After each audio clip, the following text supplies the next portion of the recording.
Welcome to homework. I'm going to look at problems 49 and 50 together because they use the same structure. And in this case, we have the um, the moment. So we have 2-point moments acting a third of the way in from each end of the beam. And there's no external forces, so actually these forces here are zero, these support forces. And then if we take a cut here, we can see that the moment has to be zero there too, because this is zero, and if we take moments about this point, then this moment, internal moment, has to be zero. And likewise in this region before the point moment has to be zero. So the moment is zero outside of the region from L over 3 to 2L over 3, outside of this region here. And in that region, if we take a cut here, we can see that it just has to be counteract this moment. So it just is that value.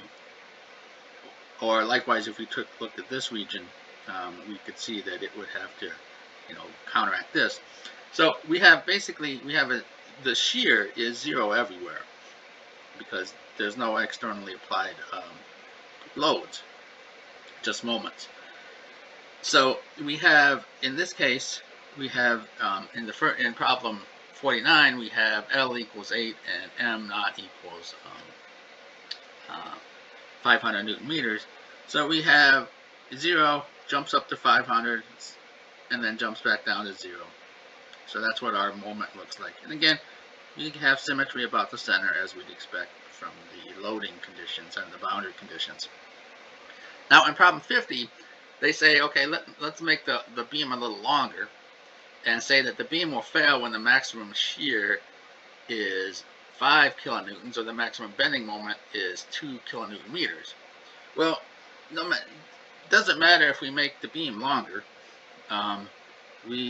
We're just going to basically stretch this plot out a little bit. So we go to 3, and then this will have the length of 3.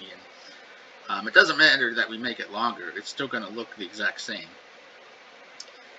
Which means that the shear is going to be 0 everywhere. So we don't have to worry about that constraint. That's easily satisfied. And so the constraint we need to worry about is the maximum shear, or maximum moment, being 2 kilonewton meters. Well, we know that the maximum moment occurs in this central region here, and it's just whatever this value is. So as long as this value is less than 2 kilonewton meters, then we have no problem. So the maximum point torques or point moments you could put at these 2 points, or actually any symmetric points, or actually any 2 points really, is 2 kilonewton meters.